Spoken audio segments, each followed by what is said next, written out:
Good afternoon, class. Welcome to this session of Strategic Financial Management. In our earlier class, we had discussed regarding the valuation of bonds and also preference shares. Now, bonds, the problems we had discussed, whereas for the problems of preferential shares, we do not have any particular problem in specific.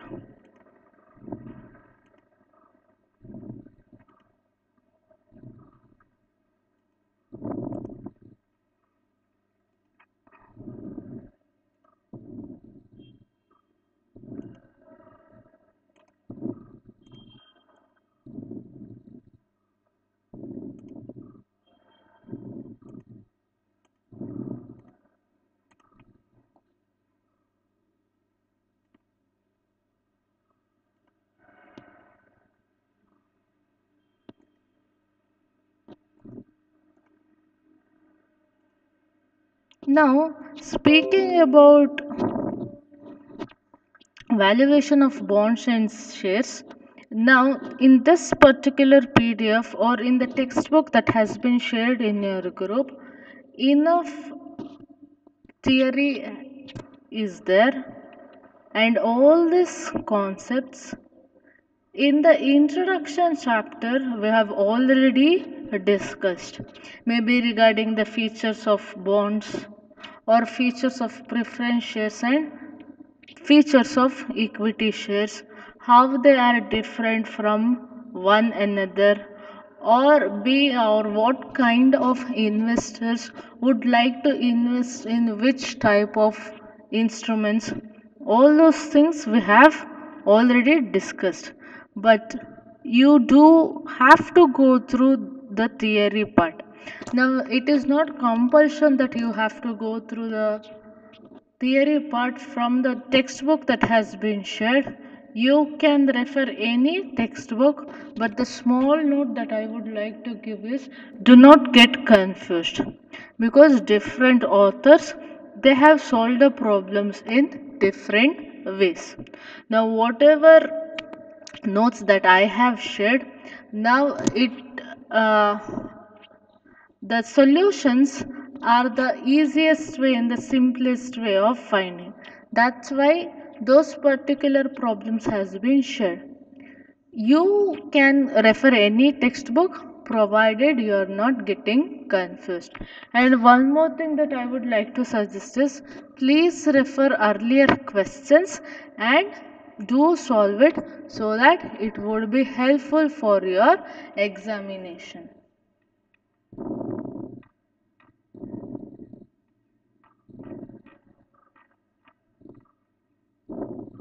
Now, in today's class, we shall discuss regarding equity shares or the ordinary shares.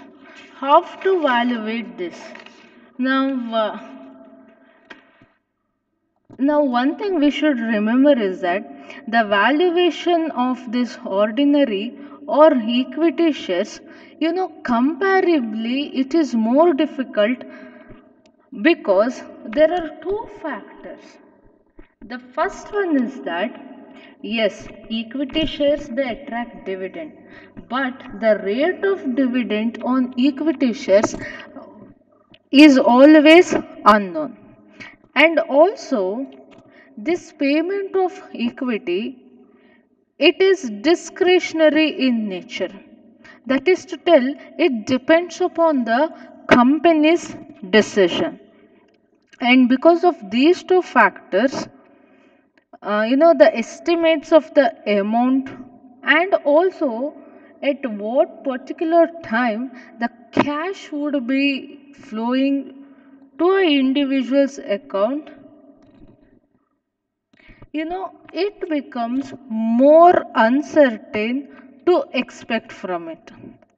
But whereas if we compare, maybe the debentures or the preference shares to equity shares, then in those cases both these debentures or preference shares, the rate of interest and also the dividend, what can be expected, would be known in certainty. And because of this fact, you know, it is easy to forecast cash flows which is associated with either debentures or preference shares.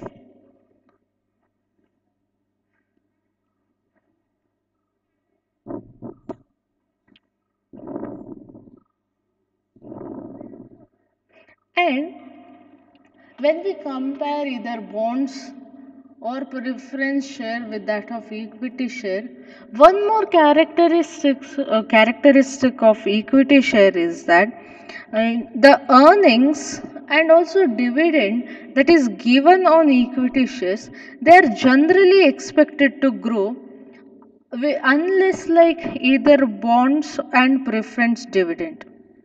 Now, this feature of variable dividend that is there on the equity shares make the calculation of shares value very difficult. That is to tell, when you have bonds and preference share, what interest you would be getting on the bonds or what dividend that you would be getting on preference shares. Now it would be fixed. There is no growth. If today it is a 7% bond or 7% preference share, until the time it has life, the rate of interest shall definitely be 7%. So the bonds would be attracting 7% interest annually, and for preference they shall be paying 7% dividend. But whereas in case of equity shares, usually the rate shall be fluctuating and it is expected that it shall grow from year to year.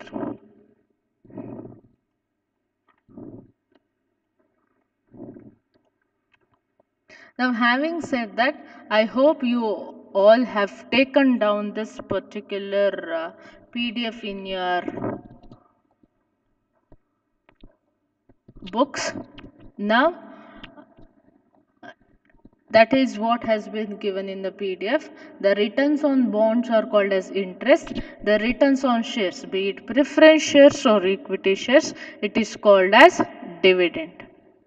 Now, and it is always that when you calculate, the shares are valued as per the dividend that has been declared. And for the theory part, please do refer this particular textbook that has been written by I.M. Pandey, and it starts from the valuations of ordinary shares. They have started from page number 55. The features of both preference shares and ordinary shares they have mentioned in page number 54. Yes. Now, one thing you'll have to remember is that whenever we have to calculate, the value of shares shall be equal to the present value. Now, present value of what is the questions? Now, present value of all the dividends that the instrument is going to attract in the coming future, and that represents the value of the shares. In simple words, it is called as the present value of all the futures dividend. Now it is expected to provide over an infinite time horizon. That is to tell, they are considering that equity shares shall have a perpetual life. That is, unless like bond which can be closed over a period, here we are considering the equity shares to be having a perpetual life. So how to calculate the price of the share?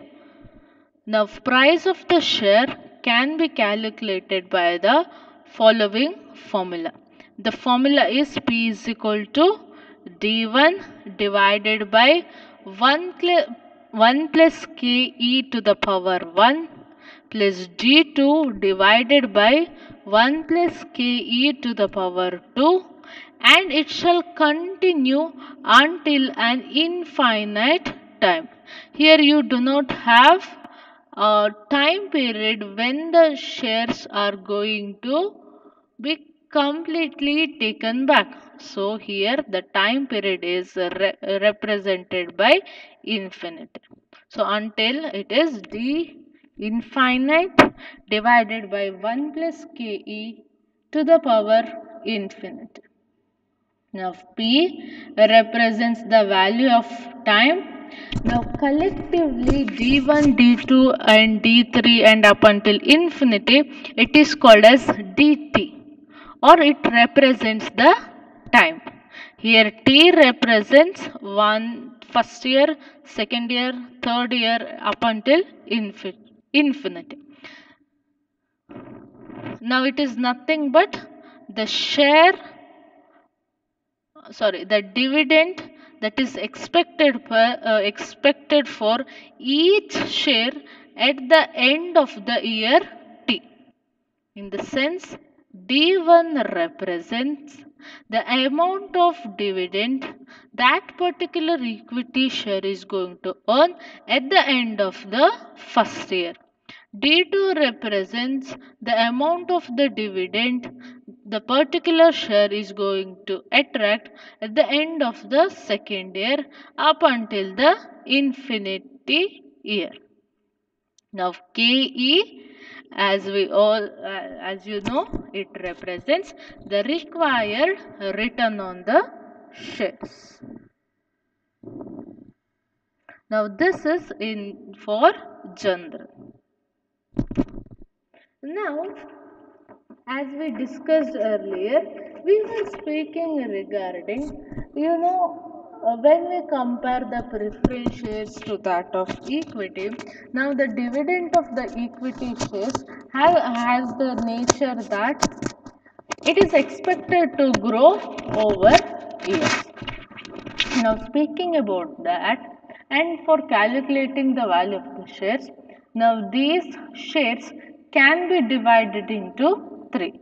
That is one for growth, one for the first one is for zero growth model, the second one is for a constant growth model, and the last one is for a variable growth model.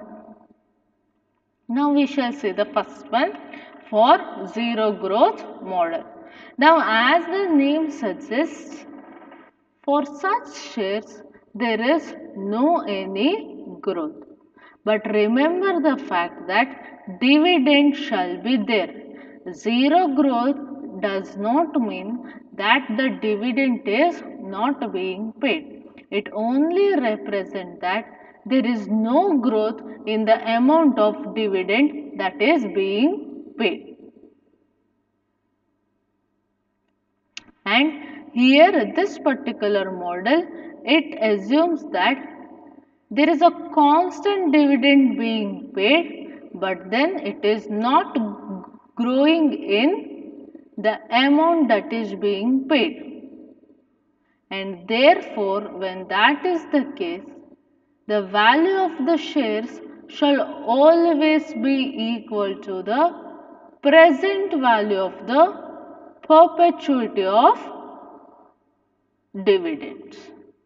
That is to tell, the equity valuation shall be the same.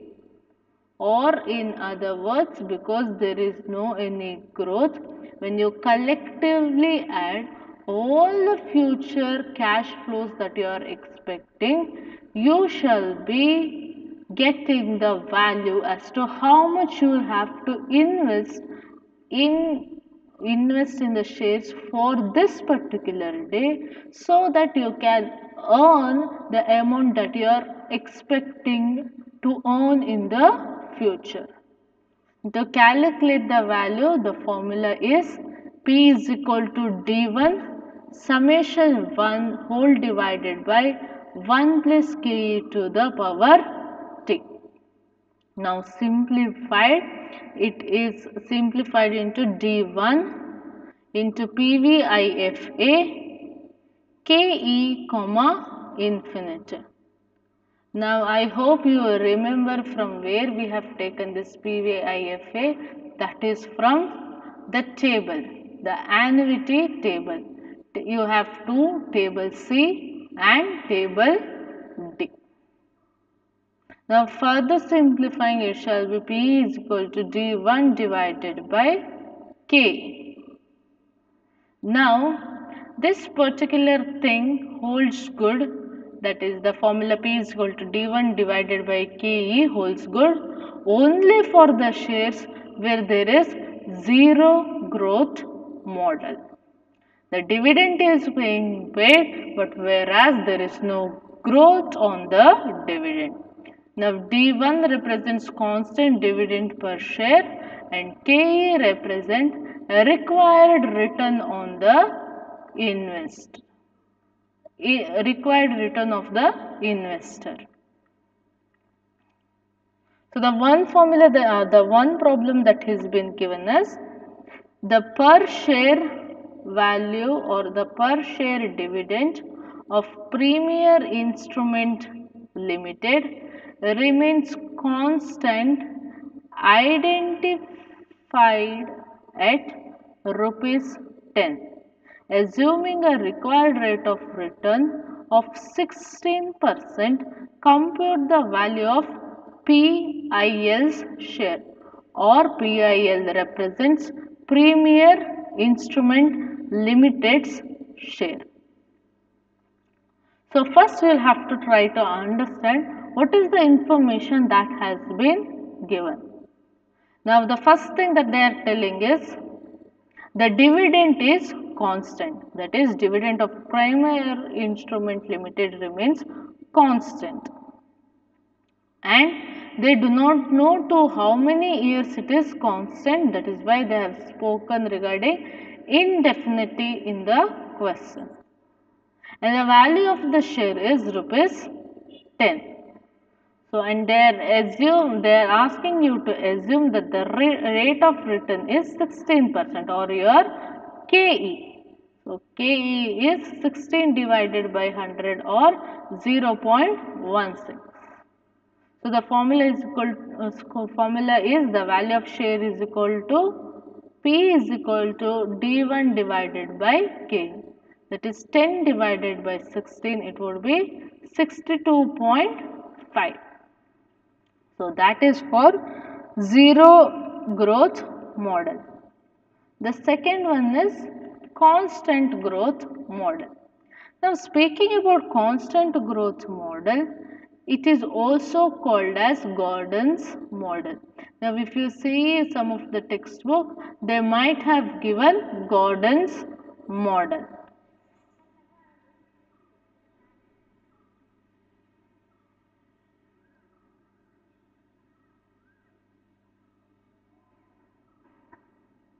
Now, what does this Gordon model speaks of?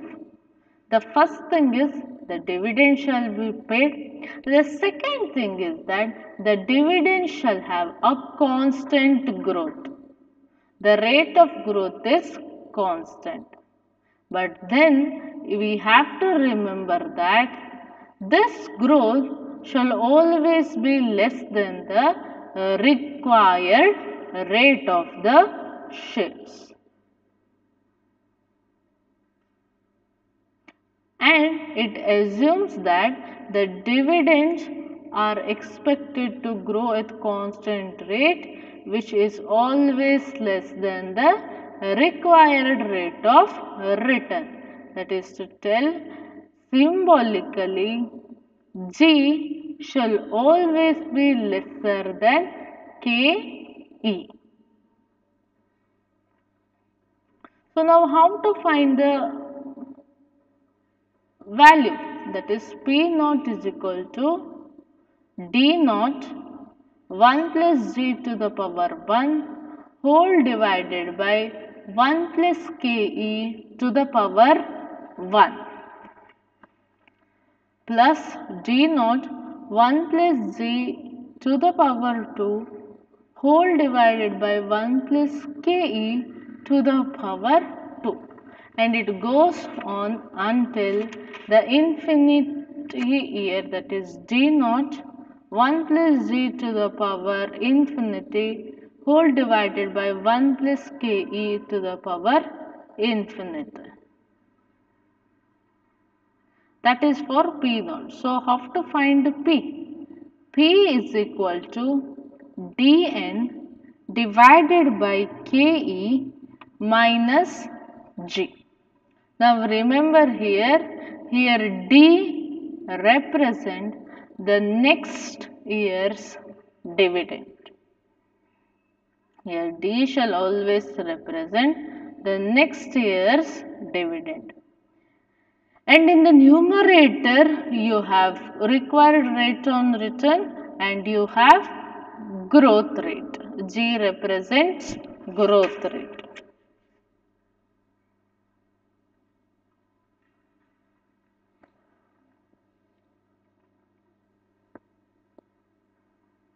Now, see the concentrate on this particular formula.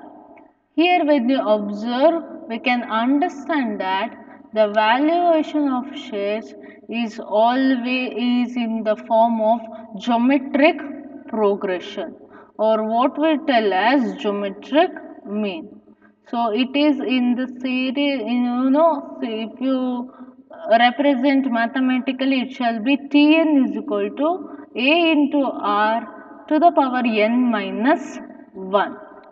So, here it shall be something like d n is equal to d1, sorry, d1 is equal to d naught 1 plus g to the power n minus 1. So, geometric progression is represented by Tn is equal to A into R to the power n minus 1. Here we symbolically represent it as d1 minus d naught 1 plus g to the power 1.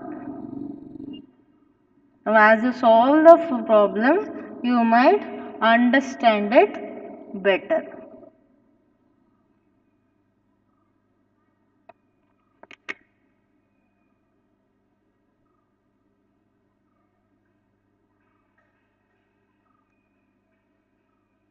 Now, go through the questions. The first one is the Tenure Instruments Limited has paid the following dividends per share. Now, assuming 16% required return, rupees 3 per share as dividend. In the 7th year, compute the value of the shares. So, what are the things that they have given here? They have given what are the dividends paid by Tenure Instruments Limited for 6 different years. For the first year, the dividend paid per share is rupees 2. For the second year, it is 2 rupees 10 paisa. For the third year, it is 2 rupees 24 paisa. For the fourth year, it is 2 rupees 40 paisa. Fifth year, 2 rupees 58 paisa. And sixth year, 2 rupees 80 paisa. And the return on investment is 16%, or KE is 16%, that is 16 divided by 100 is nothing but 0.16. And what have they given? They have given regarding the dividend. Now they are telling in the 7th year the dividend shall be rupees 3. And based on this information, compute the value of the shares for the 7th year. So, 6 years here they have given, we will have to find out the value of the shares for the 7th year or the next year. Now one thing as we discussed earlier, remember here the growth shall always be in geometric mean or geometric progression.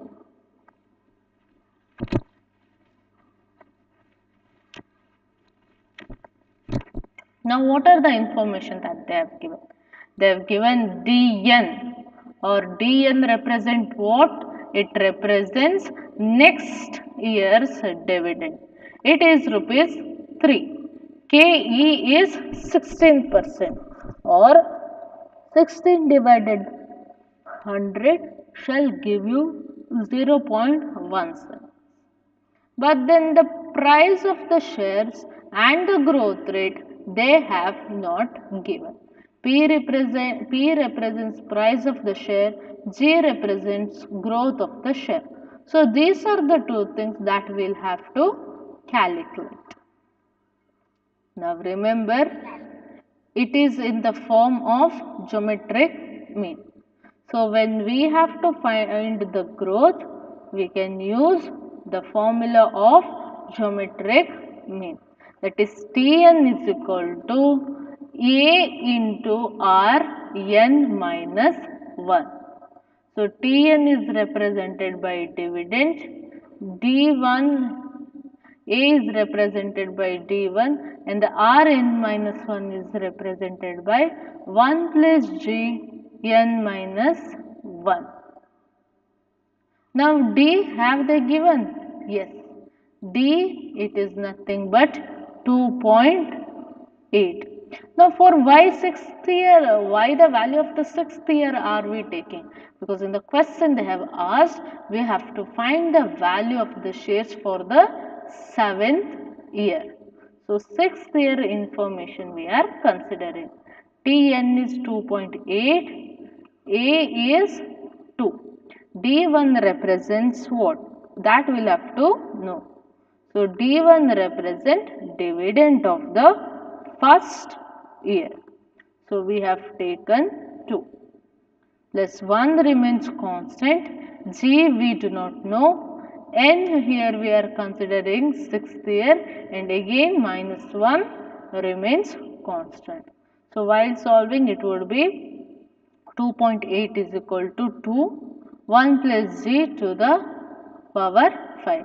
Now based on simple math, when you further solve, it shall be 1, the whole thing divided by 1 plus G to the power 5 is equal to 2 divided by 2.8.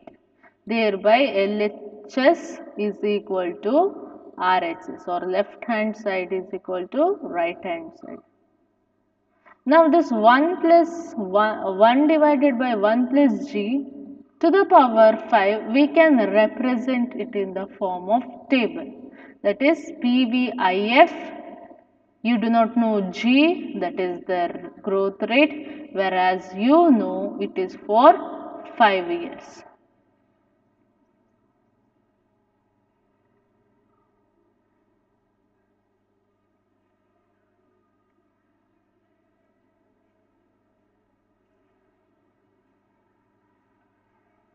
And it is equal on simplification, 2 divided by 2.8 is 0.174.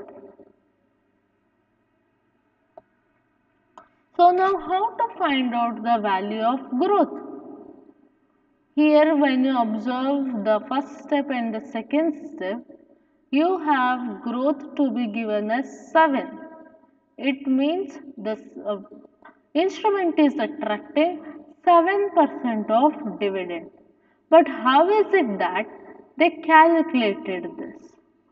Now for this, you'll have to go back to the table. Now table here we are considering table C. And you know the year is 5th year. So go back to the table, take the year number 5.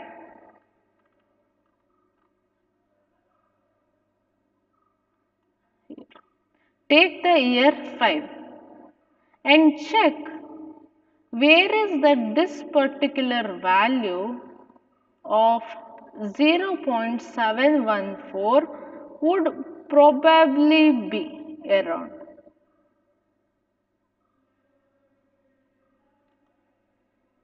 So if we go fifth one, for first for 1% it is 0.519. It cannot be. For second one it is 0.906. It is not even near. For third also it is not. But then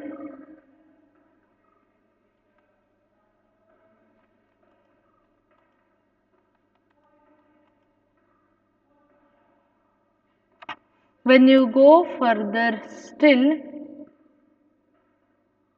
you have 0.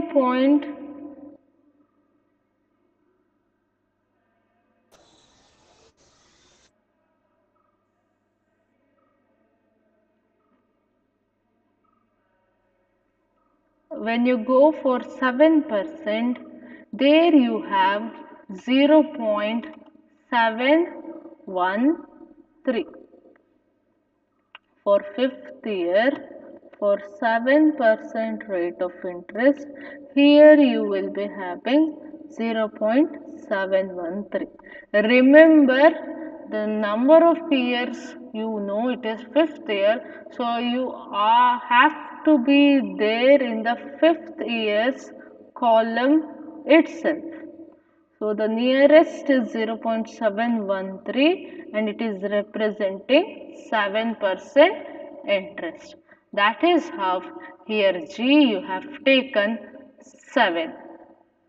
That is why from compared to the earlier step, in the second step, you have G to be 7. In your notes, do mention here from where did you get this G. It is from table C. How did you find out? For fifth year, you are going to see what percentage is in and around the value that you will have to get. So now you have G is equal to 7. Once you know the value of G, you can find out the value of the share. That is P is equal to D, KE minus G. D is the next year's dividend. It is 3. Here it is nothing but D7 that they have given directly. For the 7th year, it would be expecting rupees 3. KE is return on investment, that is 0.16, and G you have found just now, it is 0.07. So the price of the share is 33 rupees 33 paisa. Now one thing, when you do valuation of the shares or any kind of the problem, do not forget to mention the unit. It is not simply 33.33. It is rupees 33 33 rupees 33 paisa.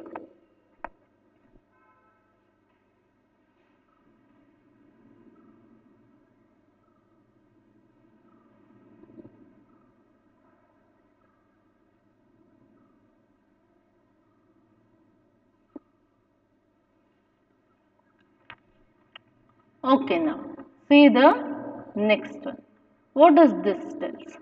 Now the second question is the required rate of return of the investor is 14%. That is KE is 14%. 14 divided by 100 is 0.14. Now assume that the next year expected dividend is rupees 2.5.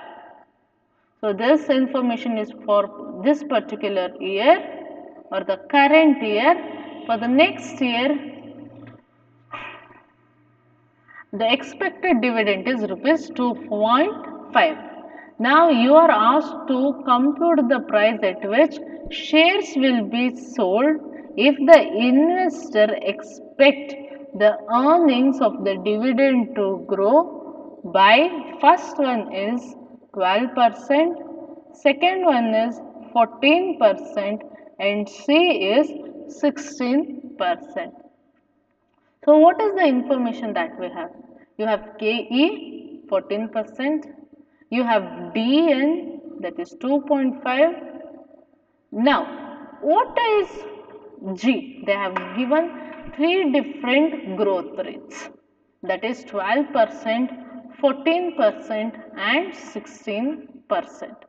Now we are asked to find out the value of the share for all the growth rates that they have given. But remember, we are considering the constant growth model or Gordon's model. Now the assumption of this particular model is it can be calculated only when the growth rate is lesser than that of expected rate. So, out of the three options that that have been given, that is A 12%, B 14% and C 16%, you will be unable to calculate the value for option B and option C as the growth rate is more than that of expected rate of return. So, we can only find out the value for 14, only value for option A, and the formula is P is equal to Dn divided by Ke minus G, that is equal to 2.5. They have all the information has been given. Ke is 0.14 and growth rate is 0.12.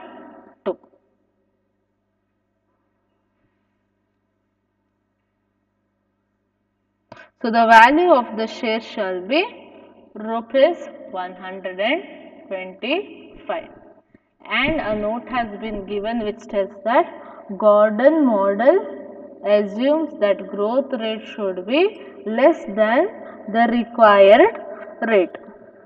Therefore, when growth rate is 14% and 16%, this particular formula is not applicable.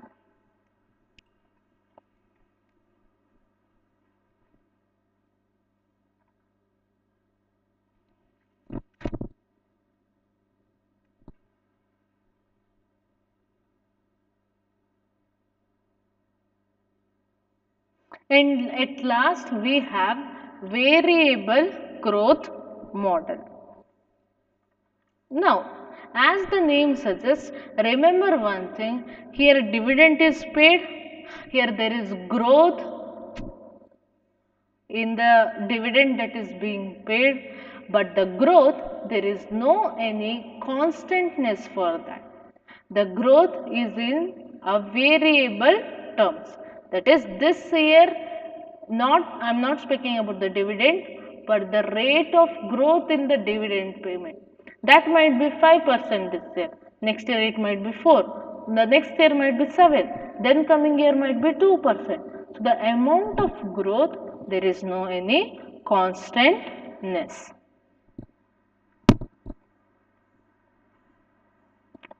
Now here the main thing that they assume is G1 is assumed as the initial growth year and the G2 they shall assume as subsequent year. Now why G1 and G2? As you solve you shall understand. Now the question is, under variable growth model, how to determine the value of shares? Now speaking about this, there are 4 particular steps. Now do not break your head with the steps, it is easy. The theory might be a little bit tough. Now even though it seems tough, this is the simplest way how you can calculate the value of the shares. You can go refer different textbooks, and each of the textbooks has its own way of solving all these problems. Now you are expected not to get confused. For that to happen, you'll have to concentrate and read a topic twice and again until you understand.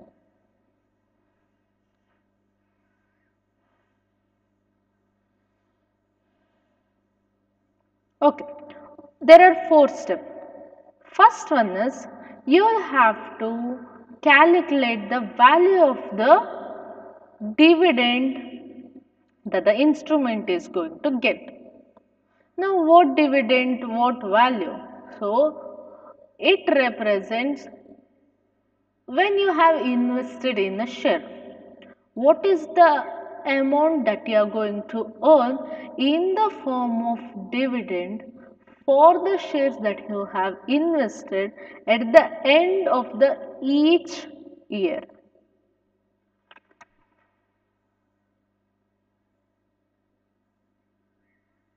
And it shall be calculated during the initial growth period.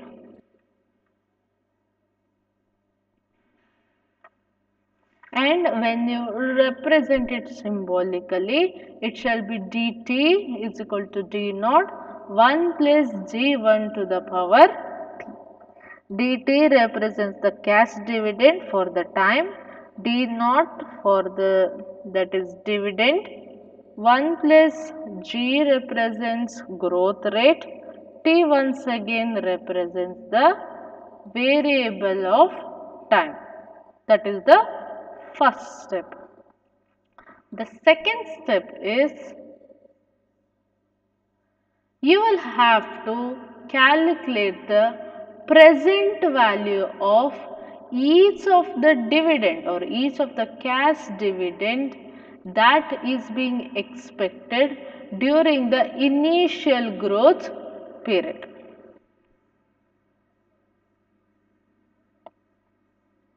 The second step is you will have to calculate the present value of the cash dividend which is expected during the initial period.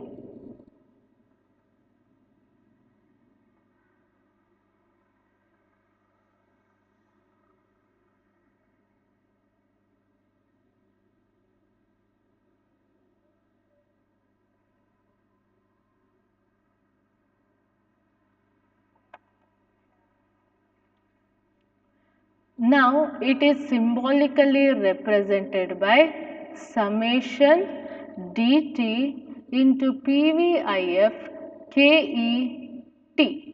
Now PVIF is nothing but once again you will have to find the value using annuity table, that is table C. Now once after we find out the present value of all the cash dividend, then comes the step 3. Now here we will have to evaluate the or calculate the value of the shares at the end of the initial growth years. Now this is nothing but the present value of all the dividend that is expected from n plus 1 year onwards.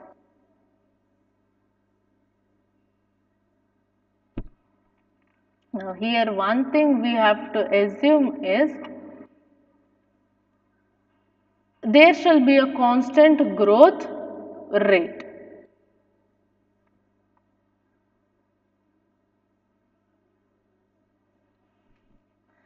And also that the present value of Pn would represent the value of today of all the dividend that is expected to be received from the year n plus 1 up until infinity. So symbolically Pn is equal to dn plus 1 divided by Ke minus g to the G2. Now then the last step then we'll have to find out Pn into PVIF Ke to the power n. Now once after that comes the fourth step. Here you will have to add the present value component that we had calculated in step 2 and step 3, and thereby find out the value of the shares or the value of P. See here it has been given add, but it is actually multiply. Okay, it is not addition, it is multiplication. Step 4 is multiply the present value component found in the step 2 and step 3.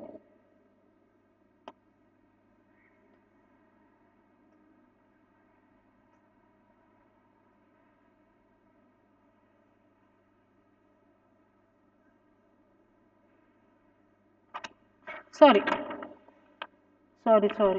that is actually addition itself. I'm sorry for the mistake. Step 4, whatever has been given in your PDF, it is correct. You'll have to add the present value component that has been found in step 2 and step 3, and you will get the value of the share.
Sorry class, there was some network issue and that's why the meeting was cut in between.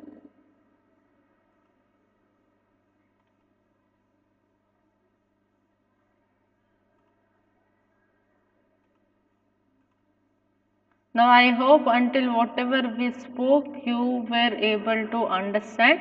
So I'll repeat once again. In the step 1, what you will do is you'll have to find out the cash dividend at the end of each year.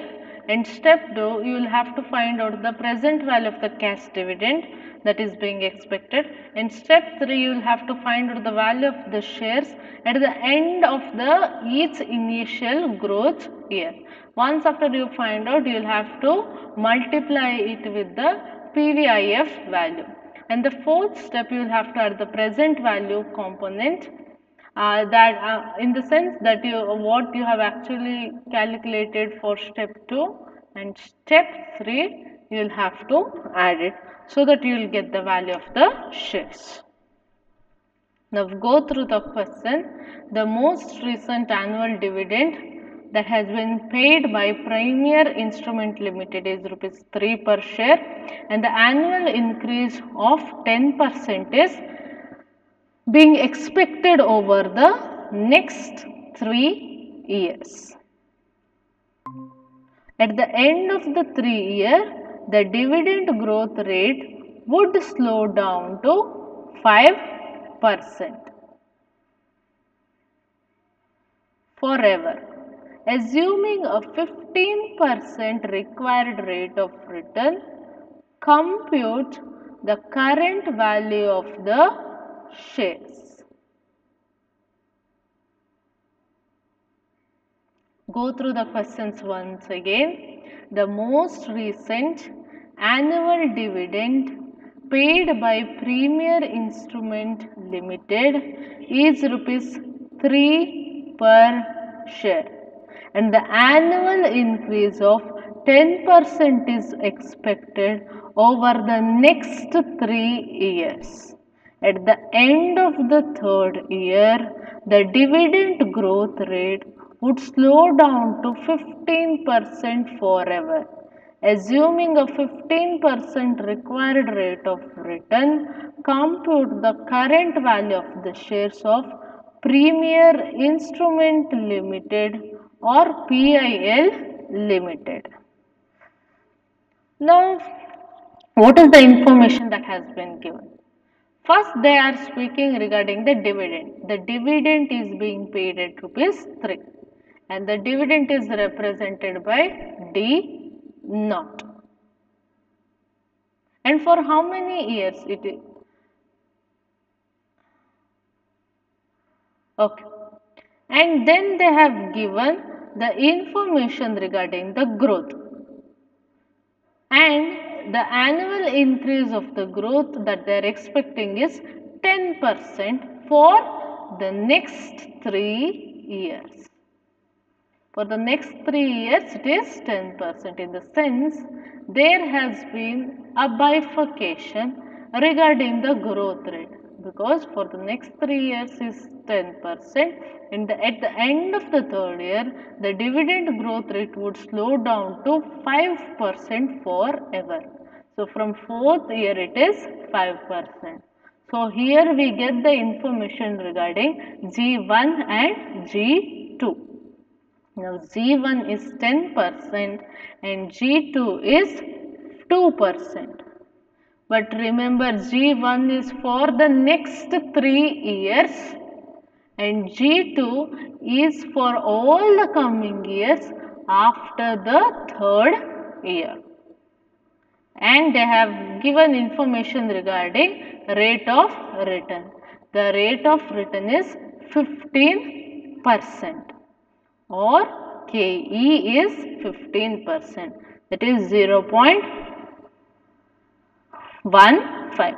Now whatever steps we spoke of, that steps can be done in one simple box.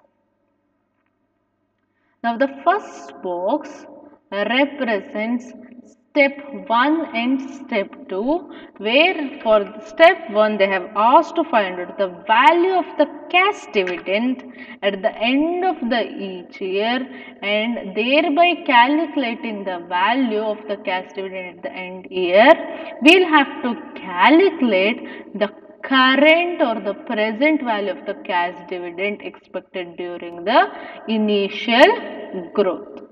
Now remember, this 4 represents what they have asked for step 1. The 6 represent what they are asking for the step 2. But how to solve? Now in this particular table, column 1 represents the number of year. That is year 1, year 2, year 3, or Y1, Y2 and Y3. The column 2 represents the dividend that has been given for 3 years. And they have said that rupees 3 is being paid. So it is for D naught, it is 3, for Y1 it is 3, Y2 it is 3 and Y3 it is 3. And the step 3 is the next part of step 1. If you go back and see the formula, it is D1 or D naught you have, D2 is number of years that you wrote Y1, Y2, Y3, D naught for the 3 years you have written. The step then you have the variable as 1 plus G 1 to the power T. Now that is being represented in column 3, 1 plus G to the power T. For the first year it is 1 plus 0.1. What is this 10? 0.1 or G1? It is growth rate, and in question they have given for the first 3 years the growth rate is 10%. So 10% for first year or 1 is equal to 1 plus 1. For the second year growth rate is again 10%, that is for 2. For the third year the growth rate is 3 and the rate is 10%. So when you solve 1 plus 0.1, you will be getting 1 plus 1, and you will solve all of these 3 things respectively. And Sorry to bother you all in between. I might take another 15-20 minutes, but I shall finish off the portion. There are two more problems, the similar ones. I shall explain it to you all. I shall finish it off.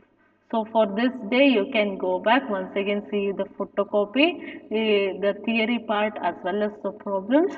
And if you have any doubt, you can ask it by tomorrow. Okay, I hope till the third column you understood.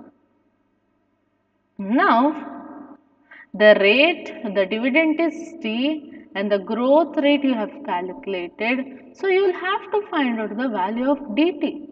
What is the dividend that you are actually going to get based on the growth that is happening? And to get that, you can multiply the value d naught into 1 plus g to the power t. And thereby you shall be getting it. That is, for the first year it is 3.3, for the next year it is 3.68, and for the last year you would be getting 3.993, and they have taken the approximate value by converting it into 4. So for the third year they have taken 4.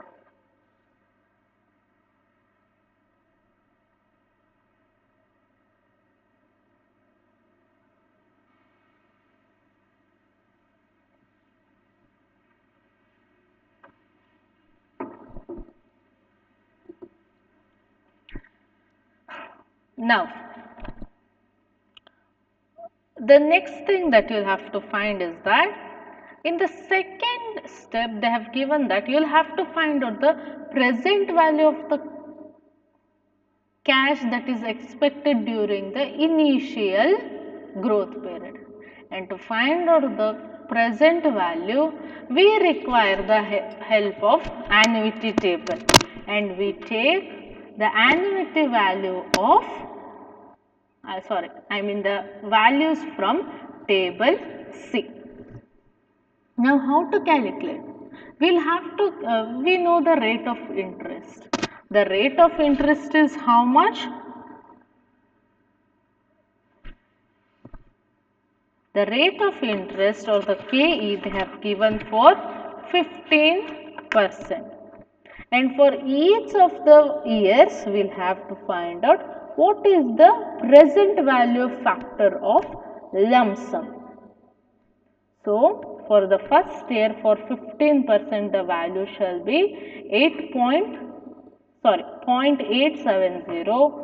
15% for the end of the second year, it shall be 0.756, and 15% for the end of the third year, the value shall be 0.658. These are the values of annuity. Now, once after you get that, these are simply the value of annuity. To know actual value of the dividend, you will have to multiply it with the values of the dividend that you have got. So it is the column 6 is nothing but multiplication of dt into PVIF. The fourth column into fifth.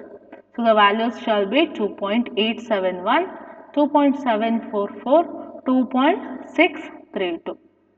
And when you add all together, it shall be 8.247, or this 8.247 is nothing but the present value of the cash dividend that is expected during the initial growth period. So thereby we complete step 1 and step 2. Step 2 represents dt into PVIF, that is what we did in column 6. Now, step 3. What does step 3 speaks of? It speaks of the value of the shares at the end of the initial growth period. And what is the formula? Two formulas that you will have to use. First one is Pn is equal to Dn plus 1 divided by Ke minus G2. See here, step 1 we had taken growth for the initial year. Initial years, here we are taking the growth for subsequent years, G2.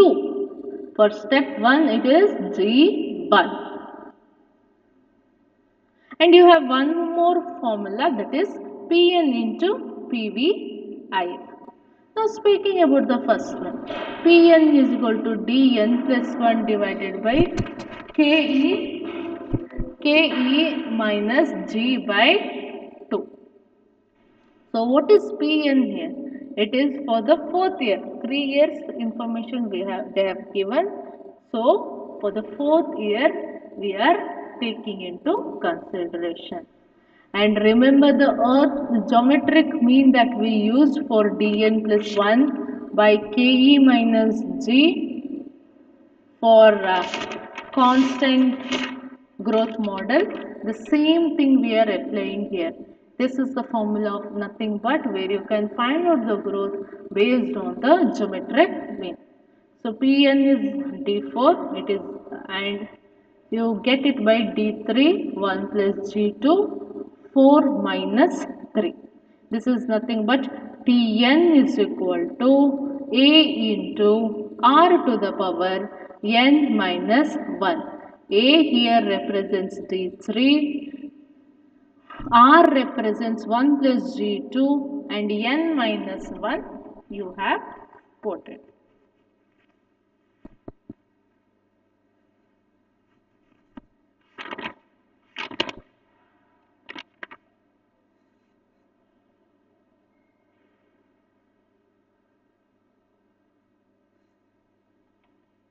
So the value shall be 4, 1 plus 0.05.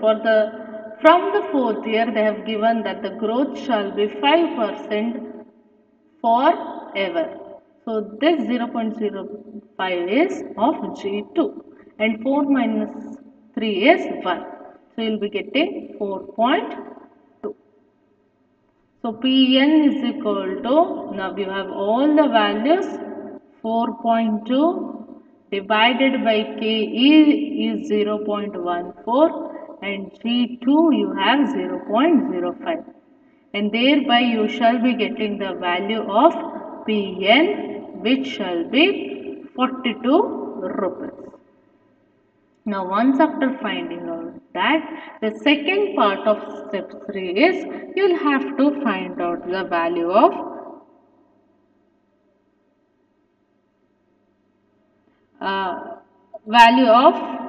cash dividends for this particular day, which you expect to receive from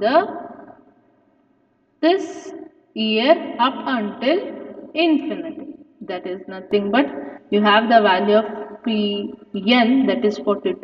You will have to go back to the annuity table for the particular rate of return for the number of years that has been given.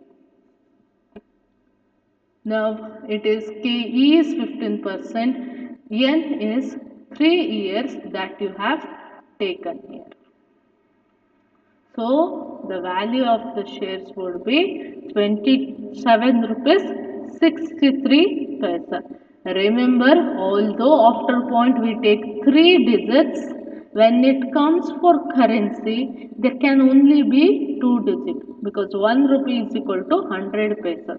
So approximate it for only 2 digits after the point. And the fourth step is that you'll have to find out the current value of the shares. That is how, that is you'll have to add whatever answer that you have got in the step 2 and whatever value you have got in the step 3. So when you add that, the value of the share shall be 35 rupees and 88 paisa. Do not keep 3 digits, keep always 2 digits when it comes for currency. That is a very basic common sense that we should have, because paisa shall be having only 2 digits. It shall be anything from 1 paisa to 99 paisa. It cannot be 100 paisa.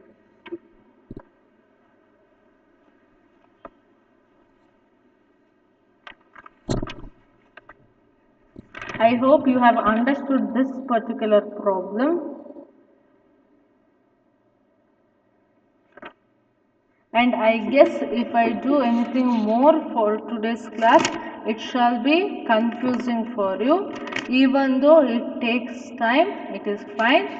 We shall get back to this part tomorrow. Tomorrow, during the time period of IBE class, I shall be explaining you the last two problems.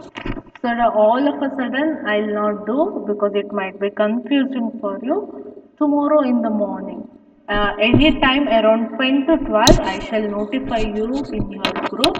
Any time between 10 to 12, I shall explain it to you, the next two problems. I hope whatever we have discussed in today's class, you have understood up until this point. And one more thing that I